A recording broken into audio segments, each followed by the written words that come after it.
GMO, 바르게, 정확하게. 오늘 우리는 어떤 재료로 만든 식품을 먹었을까요? 건강하고 안전한 먹거리에 대한 관심이 높아지면서 어떤 재료로 만든 식품인지는 중요한 문제가 되었습니다.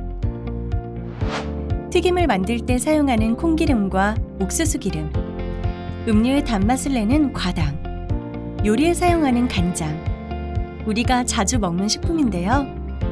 대부분이 유전자 변형식품인 수입콩과 옥수수를 이용해서 만든 가공식품입니다.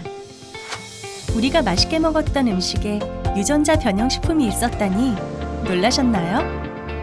오늘 이야기는 우리의 식탁 위로 찾아온 GMO입니다. GMO는 무엇일까요? GMO란 우리가 원하는 특성을 가진 유전자를 다른 생명체에 도입하는 유전자 변형 기술로 탄생시킨 유전자 변형식품입니다.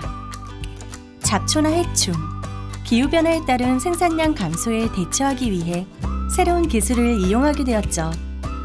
유전자 변형 기술을 이용하면 가뭄에 잘 견디는 옥수수, 제초제에 강한 콩 등 약점을 보완한 새로운 작물을 생산할 수 있습니다.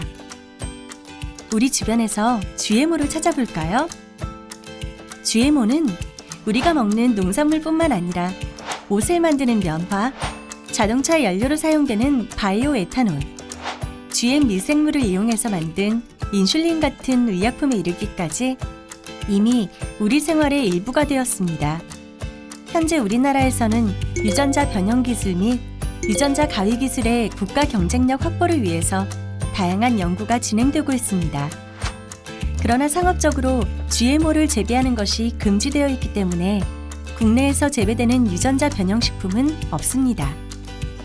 반면 미국, 브라질, 아르헨티나, 캐나다를 비롯한 세계 29개의 나라에서는 한반도의 약 8.5배에 달하는 면적에서 콩, 옥수수, 면화, 카놀라 등을 재배하고 있습니다. 그렇다면 우리나라에도 GMO가 수입되고 있을까요? 우리나라 식량 자급률은 45.8% 정도이고 사료용까지 합한다면 21%로 아주 낮은 수준입니다. 특히 콩의 자급률은 6.6%, 옥수수의 자급률은 0.7%로 매우 낮아 대부분을 수입에 의존하고 있습니다. 이렇게 수입된 콩과 옥수수는 대부분이 GMO입니다. 식품용 수입 옥수수는 식용유나 물엿 같은 전분당 제조에, 식품용 콩은 식용유를 만들 때 주로 사용하고 있습니다. GMO가 시중에 유통되기 시작한 것은 언제부터일까요? 1994년 쉽게 무르지 않는 GM 토마토가 최초로 상품화되었고 1996년 제초제에 강한 콩, 해충에 강한 옥수수 등이 상업적으로 재배되기 시작했습니다.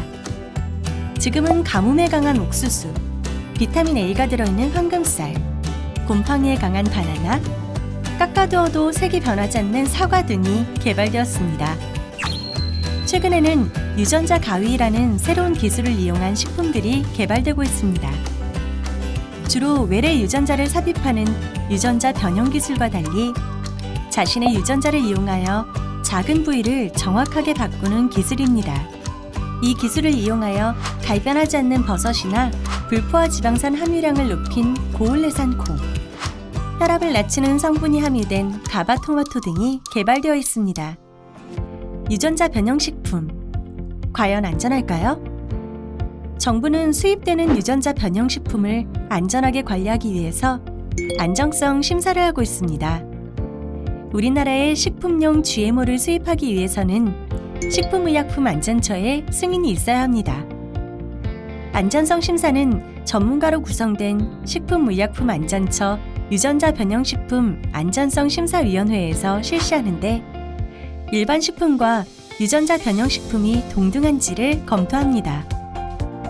유전자 변형식품이 독성이나 알레르기를 일으키지 않는지, 영양학적으로 큰 변화가 없는지, 의도하지 않았던 부작용이 없는지를 철저하게 조사하는 것이죠.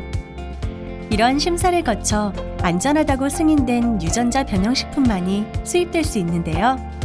우리나라에 수입이 승인된 GMO는 콩, 옥수수, 면화, 카놀라, 알팔파, 사탕무가 있습니다. 또한 유전자 변형식품은 인체 안정성뿐만 아니라 환경에 미치는 영향을 평가하는 환경위해성 심사도 함께 실시하고 있습니다. 안전성 심사를 거쳐 국내에 유통된 GMO. 소비자가 알 수 있을까요? 국내에 유통되는 유전자 변형식품은 제품의 용기나 포장에 유전자 변형식품이라는 것을 표시해야 하는데요. 농산물인 콩, 옥수수, 연화, 카놀라, 알팔파, 사탕무와 이를 가공한 식품 중 GMO 성분이 남아있는 식품들이 표시 대상입니다. 단, 식용유나 간장, 전분당처럼 가열이나 정제 등의 가공 과정을 거치면서 GMO 성분이 남아있지 않게 되면 표시하지 않아도 됩니다. GMO에 대한 논란은 현재도 진행 중입니다. 이 논란에는 잘못된 정보도 있고 막연한 두려움도 있으며 밝은 우리의 미래도 있습니다. GMO의 안전성에 대한 관심이 높은 것은 당연하지만 안전성 논란이 GMO 논란의 전부는 아닐 것입니다. 매년 최대 40%의 작물이 잡초와 해충, 병 때문에 손실되고 있는 식량 위기의 문제는 이제 더 이상 먼 미래의 일이 아닙니다. GMO를 단순히 식탁 문제로 바라봐서는 안 되는 이유입니다. 잘못된 정보와 익숙하지 않다는 이유로 두려워하기만 했던 오해의 벽을 극복할 때입니다. 투명하고 신뢰성 있는 정보로 GMO에 대한 불신과 편견을 넘어선다면 우리만의 새로운 길이 보일 것입니다.